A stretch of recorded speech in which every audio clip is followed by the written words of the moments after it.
Hey, Father Taylor here. And as you know, this season, we're talking about stewardship from a very different direction.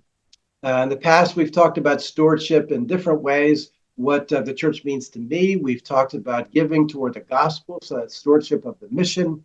And lately, we've been talking a lot about building. So sometimes we think we're stewards, managers, taking care of God's gifts to us in terms of buildings. But here's the big deal is that we are stewards, managers who celebrate and take care of our community. And so we're interviewing people just to have them tell us the impact of our community on their lives. And it's really cool today because I get to talk to Laura Lamendola. Laura, how are you doing? Good, thank you. How are you? Good. So Laura is a super busy mom of two, and just asking some questions of Laura. So tell us, in light of talking about community, what's been the impact of Trinity Community on your family's life? Like, how did you even find Trinity Church?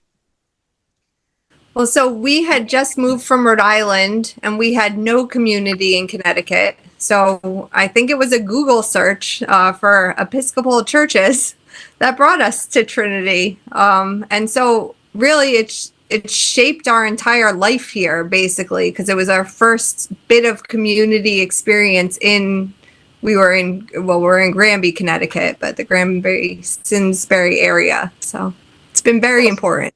So it shaped your life. So you arrived. I mean, what year was that? 2021. So I think you arrived. You kind of showed up just as we were coming out from under COVID, as I remember.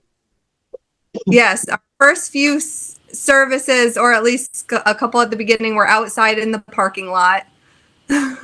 Wow. And so tell us, like how did you ever get involved? I mean, it's possible you could have come on a Sunday and gone, well, I was expecting more than sitting in a parking lot for church. So tell us, what was the process? How did you get into the community? So my first thing, I don't know if you'll remember this, was I believe I probably talked to Carol when I called the church, and she said, oh, I'll have Father Taylor give you a call. So you called me and we probably chatted for close to an hour just on the phone. And you said, come on over. So we did. And I brought Chuck, my husband, Charlie, and Olive, my two kids. And we came to the second service. And I remember that because Carolyn was out in the parking lot. She had gone to the first service. And this kind lady recognized that we were brand new and walked us straight into the church so nicely, introduced herself. And that was our first face-to-face with anybody at Trinity. So. And since then, you guys have gotten pretty involved for a busy family with young kids. So how did that happen? So that was just a combination of people reaching out to us and us hanging around, really. Manda was really important in getting us involved. She put out the Altar Guild for me, which has been awesome for me and Ollie to come in and feel like we're a part of things and get to know a lot of people. Other things that have been put out to us are a little gathering called the Chicks and Hens, which is a bunch of us moms get together with some church ladies and we're allowed to bring our kids and we can just kind of hang out. That's really, important and nice that they put these nights together for us. We also love the family nights. So whenever we can make it, we'll come to a family night.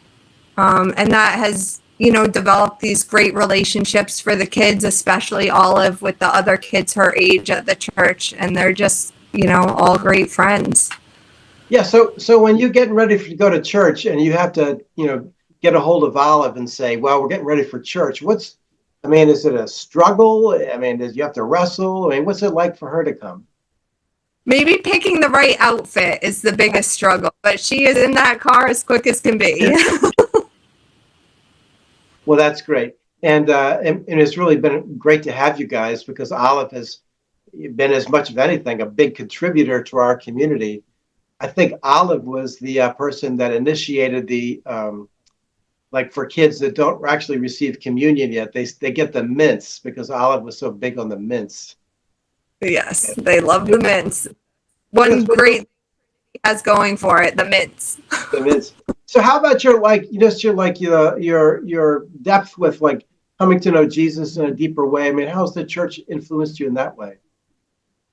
So much. I grew up Episcopalian, but I didn't grow up going to church. So I would go with my dad, some weekends and holidays. But since becoming a part of Trinity, it's changed everything, changed my entire faith. So much so that we've had 2 kids baptized there in the past 3 years, and I was confirmed. Wow.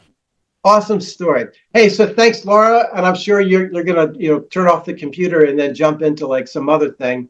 You're also a busy homeschool mom who also takes part in the volunteering up at the homeschool, or not the homeschool, but the Christian school up there and up the hill in Granville, Mass.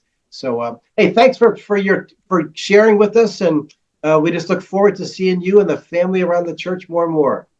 Have a great rest of your day.